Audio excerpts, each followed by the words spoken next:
Hello, welcome to the weekly process.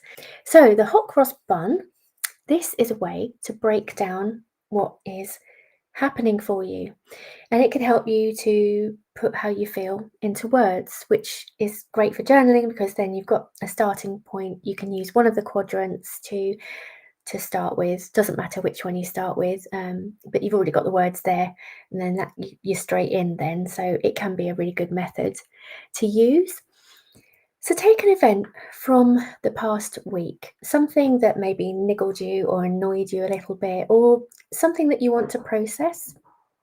Now, preferably not anything that is traumatic, because if something traumatic has happened for you this week, you don't want to overwhelm your brain by trying to process it too quickly. So, not something like that. Um, because remember also that this isn't therapy, so you've got to look after yourself. I don't know you, I don't know your situation, so only do what is comfortable for you. But we're here trying to process the events of the week, and that can be more than one thing, right? Because you can get to the end of the week and feel like you've got lots of things to process. We're just going to pick out one now. Maybe the first thing that comes to mind is a good one to choose. And what you want to do is go with the first thing that comes up for you. So if that is, as you're thinking about the event, if that is a sensation, maybe a sensation in your gut or your heart racing, or a sensation or a pain somewhere, if that's the first thing that comes up, go with that and start writing in that quadrant there what you noticed in your body. But if it is just an image and some thoughts that come with that, go with that. If it is what you did that came up first, so maybe somebody did something that annoyed you and you stormed out of the meeting, that behaviour might be the first thing that comes to mind as you think about that event. So start with that. And then as you are thinking about it more, you'll notice more about the situation. So start to get the feeling that comes up when you think about that situation. Any thoughts that were going through your mind at the time? Oh, they always do this to me. It's so annoying, and things like that. Those quick thoughts. It's actually those ones that you want to capture, not your analysis of the situation, just a very quick stream of consciousness thoughts that went through your mind at the time. So maybe if we just look at an example, I've got an example here for annoyance, anger. Maybe let's say it's a classic one. Your boss asks you to do something, maybe before you're leaving for the day, and this is the example I put down here. So the first thing was maybe a feeling of irritation, annoyance. Um, Lots of feelings inside your body. You might have a pain inside of your head, a churning feeling in your gut, clenching in your jaw. That's something that we often notice, isn't it, when we're trying to hold back how we feel.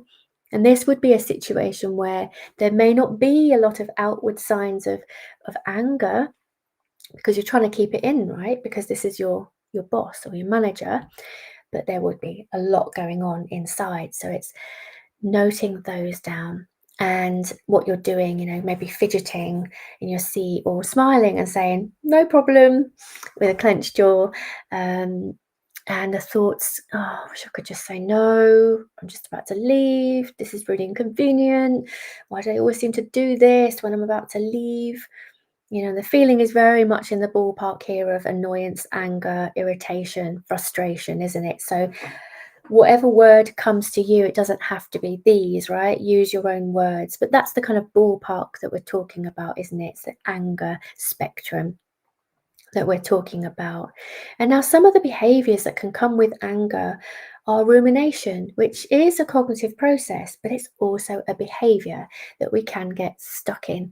I can say more about that another time, because there is a lot to say about rumination and its connection with anger. So that's an example for anger. Just want to bring up another feeling. This time, a positive feeling, right? Because maybe something good happened for you this week and you want to process that. We often don't think that we need to process the positive things that happen, but they can use up resources just as much as things that are stressful. And actually, some positive events can be stressful, like having a baby or moving house or getting married. There still can be a lot to process from those things. So I used an example here of pride and relief. Maybe you got through a course and got the certificate through the post and had thoughts like, oh, I did it, but then maybe a feeling of relief at the same time. Oh, thank goodness that's over. And the sensations that you might notice, maybe a warm feeling in your chest or gut area. The opposite of frowning with anger, you might be smiling and sort of looking upwards. Maybe your postures are kind of a little bit more upright rather than, tense or slumped, or, it's a different sensations in our body. And our body is doing different things, isn't it? So the things that we might do, more connection based, right? So texting somebody to let them know, wanting to connect with friends and give them the good news. So that's an example there. And let me just bring up the blank one. All right, so on the website, the PDF, there is a blank one of these for you to use. But now, if you've got a pen and paper, just draw a circle, 4 quadrants, and plot your event for the week as we go into our first writing session. So if you get stuck or have questions, you can use the chat because I'll be here doing my writing as well. But try and keep writing if you can. And remember, try and keep writing past that first point of wanting to stop. Try and write for the full 7 minutes if you can. So there's 4 quadrants here. It's thoughts and images that come up, sensations that you notice in your body, anything that you notice your body doing, behaviors, what you did, and feelings. What kind of feeling is this?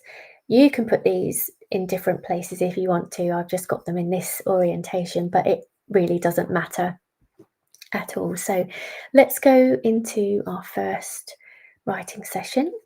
I've split this into 2, so it's 7 minutes, but it's a 5-minute and a 2-minute session, so you get a little bit of a countdown for the last 2 minutes. So that kind of helps, doesn't it, sort of know where you are in the 7 minutes. So we'll get started and I'll see you on the other side.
Right, before we go into the next session, let's just take a moment just to check in and just pause and breathe for a moment before we go into the processing. So, taking a deep breath in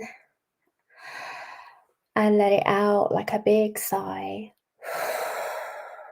And another one of those. Take a big breath in and let it out like a big sigh. One more of those. Take a big breath in, let it out like a big sigh. Just do a check for any tension anywhere. Just shake it out if you are clenching anywhere. Sigh is supposed to be quite releasing for our nervous system. And where that exercise is quite good is if when we are offloading in that first writing session, sometimes depending on what we're writing about, we can be in a bit of a hunched posture, thinking about the thing that you're writing about, and you can get so engrossed in that emotion that your body can be a bit stuck in that place as well. So you're kind of loosening that out, you're taking a breath, you're just taking a pause, and then we're going to go into the processing of that, whatever it was you're writing about there. So in order to do that, what you can do, because obviously you've probably got your own way of processing, but just some ideas, what you can do to go a bit deeper is pick up on something that you're curious about. That could be some thoughts that stood out to you, images, it could be what you did, the behaviors in the situation. It could be a pattern of behavior with a certain person or in a certain situation. So write about that pattern and what comes up for you as you start noticing a bit more about that pattern and where it might have shown up previously. So it's really just reflecting on what you've written in that first session and going a little bit deeper with it and really just seeing what comes up and going with that. Because sometimes you can get some insights, can get a different perspective, you can see different sides to the situation that you maybe didn't see at the time. And I always find that it moves me forward in some way and helps me see different sides, different perspectives sometimes to what was going on. All right, so that's what we're going to be doing in our second writing session, which we are going to do now. And again, it's 7 minutes split into 5 minutes and then 2 minutes. Try to keep writing past the point of wanting to stop. If you really feel like you've exhausted everything to do with this situation or event, then move on to something else from the past week that feels like it's there waiting for you to process it. All right, so I'll see you in 7 minutes.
Right, so you're at the end of the journaling session for today.